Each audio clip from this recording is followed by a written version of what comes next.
네, 목소리 들리시나요? 발표 진행하도록 하겠습니다. 안녕하세요. 오늘 발표를 맡게 된 강학습팀의 김현성입니다. 오늘 발표는 주정원님, 백승원님, 이도현님, 박혜진님께서 도움 주셨습니다. 오늘 발표할 논문은 Proximal Policy Optimization 알고리즘으로 2017년 오픈AI에서 발표한 논문입니다. 바로 논문 내용으로 넘어가도록 하겠습니다. 첫 번째는 인트로덕션인데, 본 논문에서는 인트로덕션에서 기존에 있었던 알고리즘에 대한 문제점을 제기하는 것으로 시작을 합니다. 그래서 딥큐러닝 같은 경우는 단순하지만 연속 컨트롤 도메인에서는 제대로 동작하지 못하는 문제점이 있고, 바닐라 폴리시 그라디언트 같은 알고리즘은 데이터 효율성과 모델의 강건함이 떨어지는 문제점이 있고, 어, TRPO, Trust Region Policy Optimization 알고리즘은 너무 복잡하고 그리고 드랍아웃과 같은 노이즈를 더하거나 정책 모델과 가치 함수 모델이 파라미터를 공유하는 구조에서 이 알고리즘과 호환이 되지 않는 문제점이 있다라고 각 알고리즘에 대한 문제점을 제기합니다. 그래서 이러한 강학습 알고리즘을 개선하기 위해서 본 논문의 저자는 폴리시, 프로버빌리티, 라티오, 클리핑 방법을 적용을 해서 새로운 오브젝티드 펑션을 설계를 하고 그렇게 함으로써 더 나은 알고리즘을 제시를 하는데 그렇게 함으로써 이제 너무 복잡했던 알고리즘이 아니라 퍼스트 오더 옵티마이제이션과 같은 이제 좀 더 단순한 최적화 방식을 만족을 하면서 TRPO의 성능을 유지하는 또 새로운 알고리즘을 제시하게 됩니다. 다음은 본 논문에서 제시하는 알고리즘에 넘어가기 이전에 배경 지식에 대한 내용입니다. 먼저는 폴리시 그라디언트 메소드인데 일반적인 정책을 학습시키기 위한 방법론에 해당합니다. 그래서 정책 학습을 위해서 이와 같은 목적 함수를 설계하고 이 목적 함수를 어, 미분함으로써 이제 정책에 대한 그라디언트를 구하고 정책 그라디언트를 통해서 이제 정책을 업데이트하면서 이제 학습을 진행하는 방법론인데 이 폴리시 그라디언트 방법에서는 정책을 업데이트할 때 매우 크게 업데이트가 수행되는 문제점이 있어서 이 때문에 성능이 저하되는 문제가 발생할 수 있다라는 또한 문제점을 함께 제시를 하고 있고요. 다음은 트러스트 레지온 폴리시 옵티마이제이션인데 위에서 이제 정책 업데이트가 매우 크게 일어나는 문제점을 막고자 제안된 알고리즘으로서 어떤 제약 조건이 있는 오브젝티드 펑션을 둠으로써 이제 정책이 업데이트 할 때 그 업데이트가 되는 크기의 이제 제약 조건을 둠으로써 성능 저하가 발생하는 문제점 해결하고자 하는 방법 알고리즘인데 이런 이 알고리즘을 수행하기 위해서는 세컨드 오더 옵티마이제이션으로 이제 최적화를 진행해야 되기 때문에 복잡한 너무 복잡하다라는 또 문제가 있었습니다. 그래서 본 논문의 저자는 크립트 서로게이트 오브젝티드라는 이제 새로운 이제 오브젝트들 설계를 함으로써 이제 기존에 있었던 너무 복잡한 문제를 또 해결함과 동시에 그런 TRPO의 성능을 유지하는 그런 오브젝티드 펑션을 제시를 합니다. 그래서 해당 논문에서 제시한 오브젝티드 펑션을 보면은 먼저 이 R 세타가 있는데 먼저 분모에는 파이 세타 올드 그리고 분자에는 파이 세타가 있습니다. 그래서 세타 올드는 그 정책을 업데이트하기 전에 정책 파라미터를 의미하고요. 세타는 이제 정책 업데이트 한 후에 이제 정책의 파라미터를 의미하는데 이 각각의 파라미터들을 통해서 나온 프로버빌리티의 비율을 이제 알세타로 두면은 그 알세타를 가지고 이제 오브젝티드 펑션을 이제 설계를 하는데 먼저 그 알세타를 1-엡실론과 그 1 플러스 엡실론으로 이제 클리핑하는 과정을 또 둡니다. 그래서 이렇게 클리핑하는 또 항과 클리핑하지 않은 항을 가지고 최소값을 가지고 최종적인 오브젝티드 함수 값으로 이제 반환하는 그런 오브젝티드 펑션을 이제 설계하는 것인데 이렇게 함으로써 그런 정책 확률의 비율이 1-엡실론, 1 플러스 엡실론을 벗어나는 어떤 정책 업데이트의 움직임을 이제 제거하는 것으로 이제 해석할 수 있습니다. 그래서 이렇게 업데이트 크기에 대한 제한을 둠으로써 어떤 정책 성능의 하한이 형성이 되도록 이렇게 설계한 어, 알고리즘으로 이해하시면 될 것 같고요. 그래서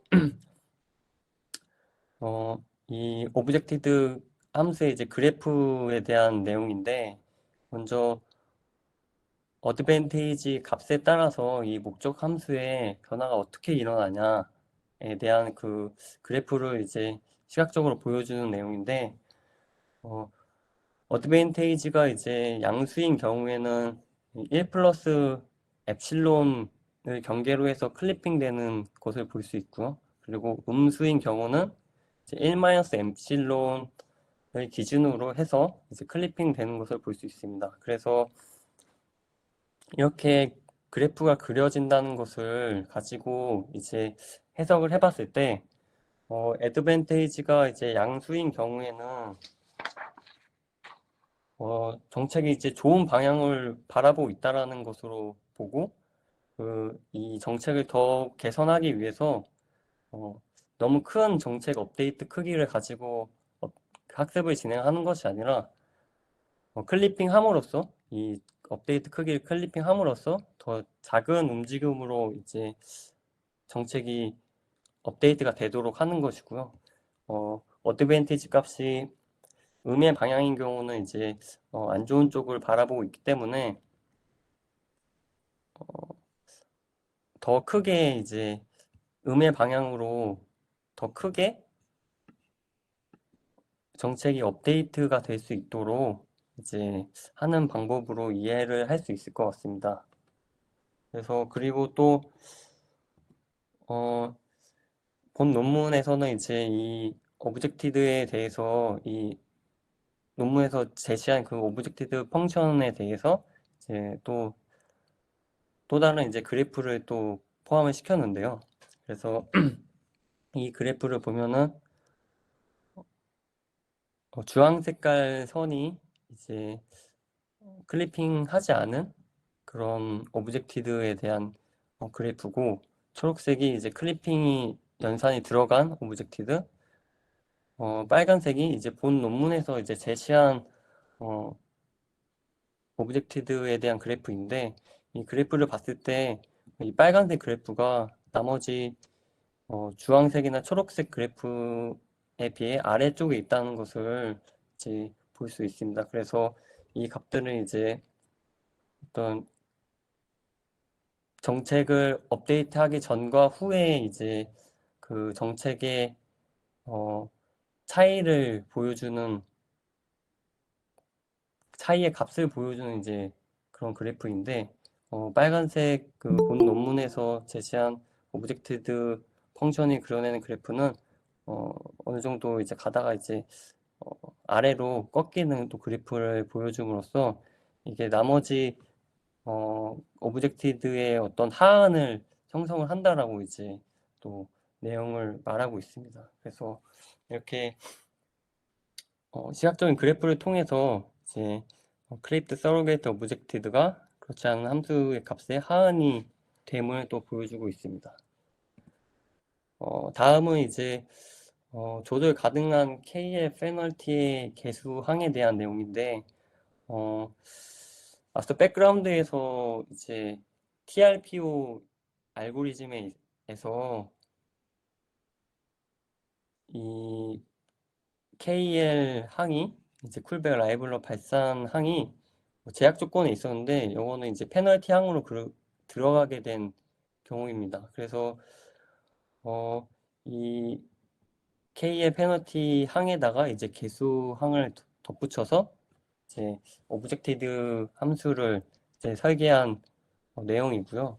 이 개수는 이와 같은 방식으로 이 D를 계산하고 나서 이 D가 이 값보다 작으면은 초기에 베타 값보다 이제 2분의 1로 줄인다. 만약에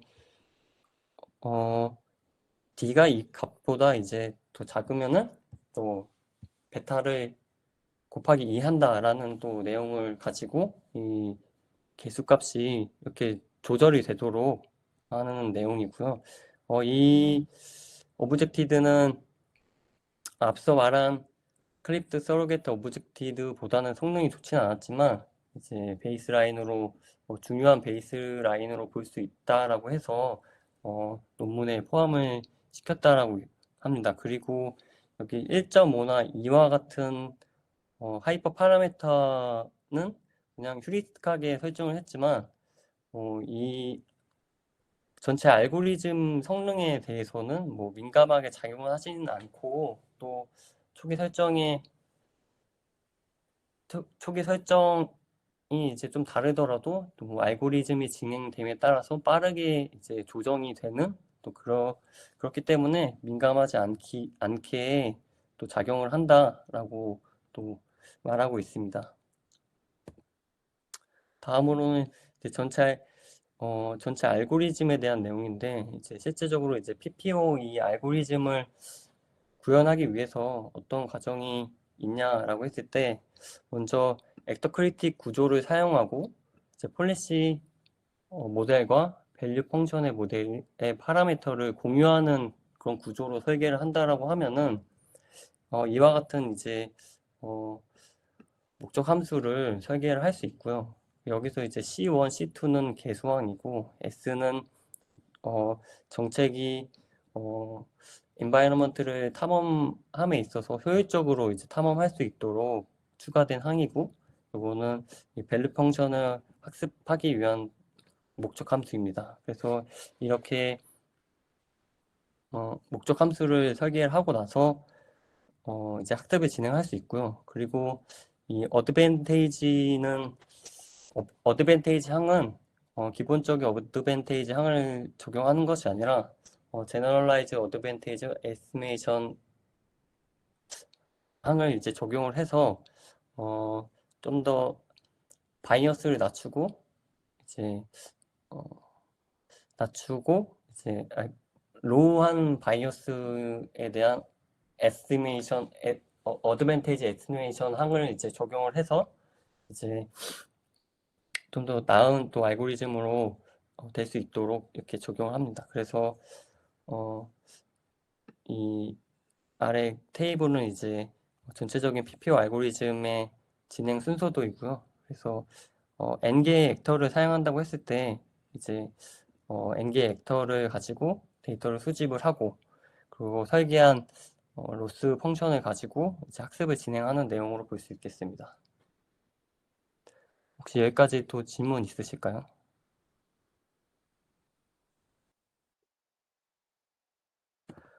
다음으로는 이제 PPO 알고리즘을 가지고 실험한 내용인데 먼저는 오브젝티드 펑션 간에 이제 비교를 한 내용이 있습니다. 그래서 클리핑하지 않거나 페널티 항을 사용하지 않은 오브젝티드 펑션과 그리고 클리핑 연산이 들어간 오브젝티드 펑션 그리고 K의 페널티 항이 포함된 오브젝티드 펑션을 가지고 이제 실험을 한 내용이고요.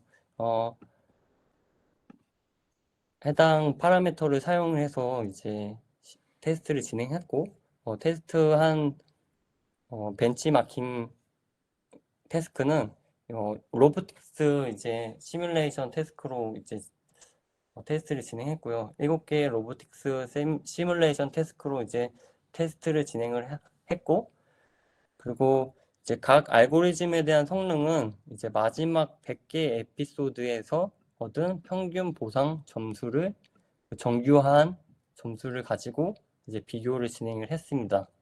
그래서 오른쪽 아래에 있는 이 표가 성능에 대한 테이블 표인데 클리핑을 적용하고 엡실론을 0.2로 설정한 알고리즘이 가장 높은 점수를 받았다라고 이제 주장을 하고 있습니다.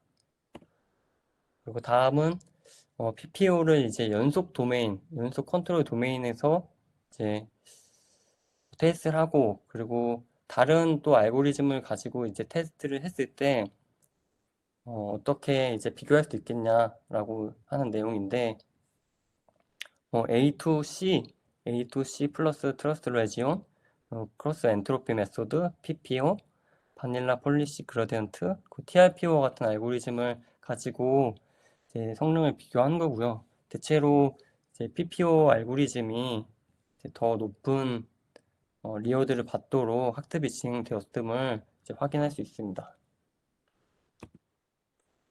마지막으로는 이제 아타리 도메인에서 이제 다른 알고리즘과 비교한 내용인데요.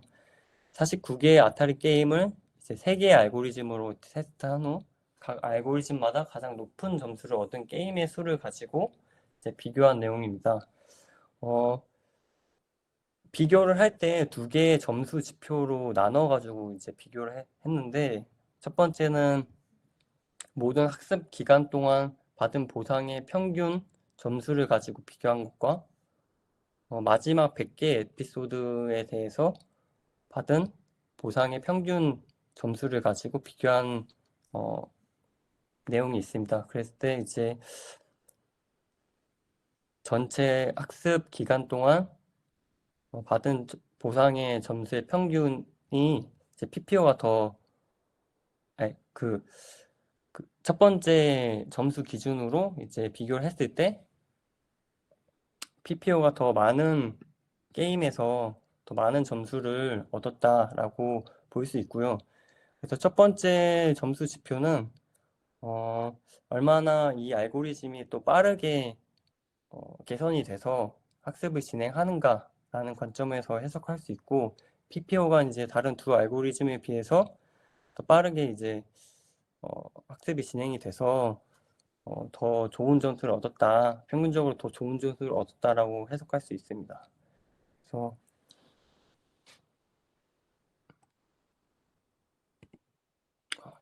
이상 발표 마치도록 하겠습니다. 질문 있으실까요? 네, 감사합니다.